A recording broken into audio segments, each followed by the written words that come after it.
जब आप किसी खिड़की से बाहर देखते हैं तो उस पारदर्शी शीशे की चमक में शायद ही कभी यह विचार आता है कि इसका जन्म कितना साधारण और साथ ही कितना अद्भुत होता है। जिस वस्तु को आप रोज यूं ही देख लेते हैं उसकी शुरुआत होती है एक ऐसे कण से जो हवा में उड़ भी सकता है। रेत का कण, वही रेत जो हर समुद्र तट पर बिखरी मिलती है या जिसकी परतें नदियों के तल में सदियों से जमा होती आई हैं। परंतु कांच बनने लायक रेत इतनी साधारण नहीं होती। दुनिया भर में प्रतिदिन 1 लाख टन से अधिक कांच बनाया जाता है और केवल ब्राजील में ही हर वर्ष लगभग 15 लाख टन कांच का निर्माण होता है। यह संख्या इस बात का प्रमाण है कि यह पदार्थ आधुनिक जीवन के हर हिस्से में कितना गहराई से जुड़ा हुआ है। इमारतों, वाहनों, दर्पणों, मोबाइल फोनों, यहाँ तक कि सौर पैनलों तक। इतनी विशाल मात्रा में उत्पादन के लिए प्रतिदिन असंख्य टन रेत को अत्यंत सावधानी से तैयार किया जाता है। कांच बनाने योग्य रेत सामान्य रेत नहीं होती।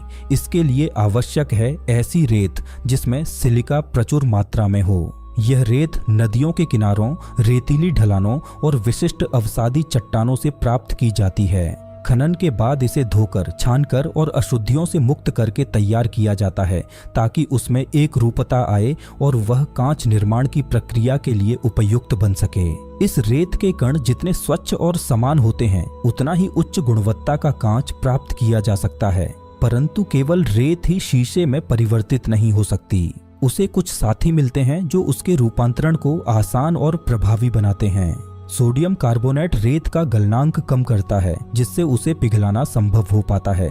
चूना पत्थर कांच को मजबूती प्रदान करता है ताकि वह तापमान और दबाव दोनों के प्रभाव को सह सके। पुनर्चक्रित कांच के टुकड़े भी इस मिश्रण में शामिल किए जाते हैं क्योंकि वे शीघ्रता से पिघल जाते हैं और ऊर्जा की बचत करते हैं। इन सबको मिलाकर जो सूखा मिश्रण तैयार किया जाता है वह कांच निर्माण की यात्रा का पहला ठोस चरण होता है। अब आता है वह स्थान जहां रेत अपना पुराना स्वरूप छोड़कर पूरी तरह बदल जाती है। विशाल भट्टियां जो बिना रुके 10 से 15 वर्ष तक चलती रहती हैं। इनके भीतर तापमान धीरे धीरे बढ़ते हुए 1500 डिग्री सेल्सियस तक पहुंच जाता है। जैसे जैसे मिश्रण इस ताप में डूबता है वह धीरे धीरे पिघलकर एक चमकीले द्रव में परिवर्तित हो जाता है। इस दौरान गैसें बाहर निकलती हैं, अशुद्धियां ऊपर तैर जाती हैं और भीतर की निरंतर हलचल उस द्रव को समान गुणों वाला बना देती है। यही वह क्षण है जब रेत अपना अस्तित्व छोड़ देती है। वह अब केवल रेत नहीं रहती, वह एक नए, अधिक परिष्कृत और उपयोगी रूप की ओर बढ़ने लगती है। यह परिवर्तन इतना सुंदर, इतना सूक्ष्म और इतना शक्तिशाली है कि इसे देखते हुए किसी को भी प्रकृति और विज्ञान की सम्मिलित कला पर आश्चर्य हो जाए। कहानी यहीं समाप्त नहीं होती। इसके आगे वह दृश्य आता है जहां यह द्रवित पदार्थ स्वयं ही एक चिकनी, समतल और बिल्कुल समान शीट का रूप लेने लगता है, बिना किसी हाथ की छुअन और बिना किसी मशीन द्वारा घिसाई के। द्रवित कांच भट्टी के भीतर जब पूरी तरह एक समान रूप ले चुका होता है तब उसकी यात्रा एक ऐसी दिशा में मुड़ती है जहां विज्ञान और कौशल मिलकर एक चमत्कार रचते हैं। यह चमकीला तपता हुआ द्रव अब धीरे धीरे भट्टी से बाहर निकलकर एक ऐसे प्रदेश में पहुंचता है जहां उसका रूप और अधिक स्पष्ट होने लगता है। इस अवस्था में वह इतना गर्म होता है कि उसके भीतर अभी भी हलचल बनी रहती है और तापमान उसके प्रत्येक कण को निरंतर गति दे रहा होता है। भट्टी के बाद यह द्रव एक ऐसे कक्ष में प्रवेश करता है जहां उसके नीचे द्रवित टिन की एक शांत झील फैली होती है।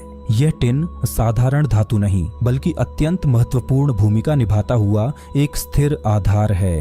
कांच का द्रव टिन पर उतरते ही उसकी सतह पर तैरने लगता है जैसे तेल पानी पर तैरता है। घनत्व के अंतर के कारण यह द्रव कहीं भी डूबता नहीं बल्कि एक सपाट परत के रूप में फैलने लगता है। इस कक्ष में वातावरण को इस प्रकार नियंत्रित किया जाता है कि टिन पर कोई ऑक्सीकरण न हो सके। भीतर नाइट्रोजन और हाइड्रोजन जैसी गैसें भरी जाती हैं जो सतह को स्थिर और स्वच्छ बनाए रखती हैं। इस शांत वातावरण में कांच की पिघली सतह धीरे धीरे फैलकर एक ऐसी चादर का स्वरूप ले लेती है जिसकी मोटाई हर दिशा में लगभग समान होती है। यह परिवर्तन किसी कलाकार द्वारा बनाई गई रेखा जैसा सटीक और अत्यंत संतुलित होता है। अब कांच टिन की सतह पर तैरते हुए धीरे धीरे ठंडा होने लगता है। किनारों पर लगे नियंत्रकों और गति साधन यंत्र उसकी मोटाई और चौड़ाई को निर्धारित करते हैं।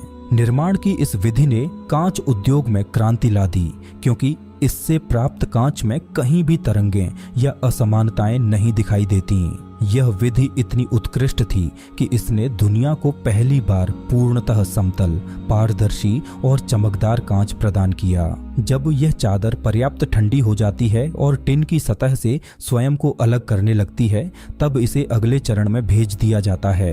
अब ये कांच इतना ठंडा तो हो चुका होता है कि वह अपनी आकृति बनाए रख सके, परंतु अभी भी उसमें वह स्थिरता नहीं आती जो इसे दैनिक उपयोग के योग्य बनाती है। इसकी आंतरिक संरचना को स्थिर करने के लिए इसे एक लंबे सुरंगनुमा कक्ष में पहुंचाया जाता है, जिसे नियंत्रित रूप से तापमान कम करने के लिए बनाया गया है।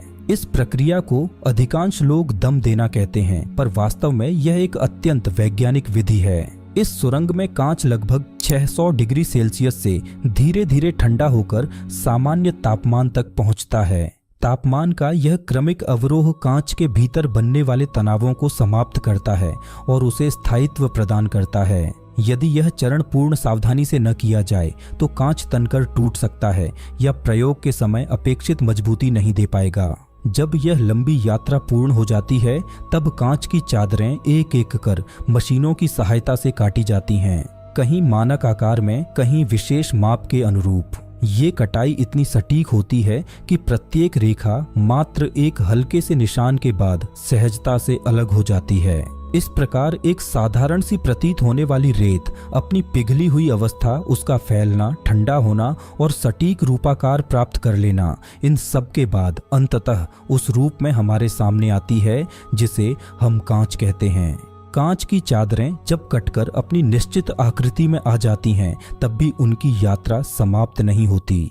अभी भी उनमें वह अंतिम चमक, वह अंतिम सुरक्षा और वह अंतिम विश्वास नहीं आता जिसके सहारे हम उन्हें घरों, भवनों, वाहनों और अनगिनत उपकरणों में उपयोग करते हैं। इन चादरों की सतह को किसी भी प्रकार की खरोंच, असमानता या दोष से मुक्त होना चाहिए, क्योंकि एक छोटी सी त्रुटि भी उपयोग के समय बड़े जोखिम का कारण बन सकती है।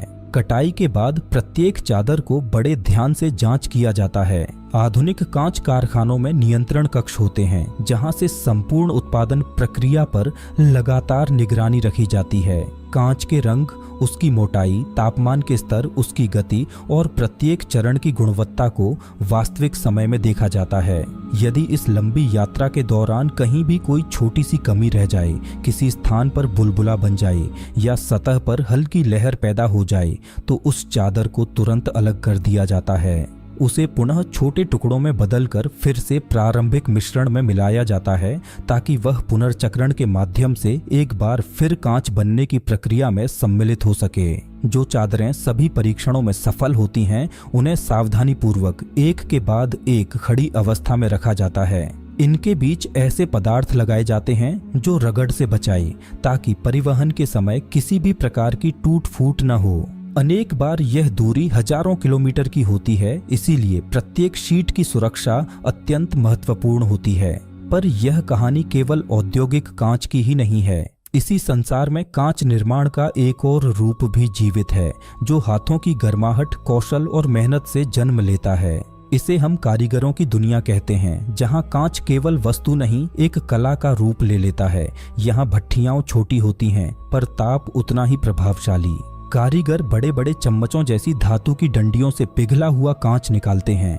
वह कांच निकलते ही ठंडा होने लगता है, इसीलिए कारीगरों को अत्यधिक तीव्रता से काम करना पड़ता है। यदि किसी वस्तु में अनेक रंगों की आवश्यकता हो, तो पिघला हुआ लाल रंग किसी अन्य पिघले हुए नीले या पीले रंग के साथ तुरंत मिलाया जाता है। कारीगर तेज, सटीक और अनुभवी हाथों से उसे इच्छित रूप देते हैं, कभी कटोरे के रूप में, कभी सजावटी पात्रों में, तो कभी ऐसी कलाकृतियों में जो देखने वाले को मोहित कर देती हैं। यह प्रक्रिया 100% हाथों पर आधारित होती है और इसमें एक क्षण की चूक से भी पूरा आकार बिगड़ सकता है। इसीलिए कांच कला को धैर्य और कौशल का अनोखा संगम माना जाता है। दोनों संसार, औद्योगिक और हस्तशिल्प, अपनी अपनी विधियों से कांच को जीवंत बनाते हैं। एक ओर विशाल मशीनें, अत्यंत उच्च तापमान और निरंतर प्रक्रियाएं हैं। दूसरी ओर मानवीय स्पर्श, सौंदर्य की अनुभूति और रचनात्मकता है। परंतु दोनों का लक्ष्य एक है, ऐसा कांच तैयार करना जो न केवल हमारे जीवन को सुरक्षित बनाए बल्कि हमारी दुनिया को और अधिक खुला, पारदर्शी और सुंदर बनाए। जब आप अगली बार किसी खिड़की से बाहर देखें, किसी दर्पण में अपना प्रतिबिंब निहारें या अपने मोबाइल की स्क्रीन पर उंगली फिराएं, तो शायद आपको यह स्मरण हो कि इस साधारण से दिखने वाले पदार्थ की यात्रा कितनी अद्भुत, कितनी जटिल और कितनी आश्चर्यजनक है। रेत से लेकर उस चमक तक जो हर दिन आपके जीवन में प्रकाश भरती है। यदि इस वीडियो ने आपको कुछ नया सिखाया है तो इसे अपने मित्रों और परिवार तक पहुंचाइए, क्योंकि ज्ञान बांटने से ही सुंदर बनता है। हम अगली कहानी में फिर मिलेंगे। तब तक जिज्ञासु रहें, सीखते रहें और अपनी दुनिया को नए नजरिए से देखते रहें।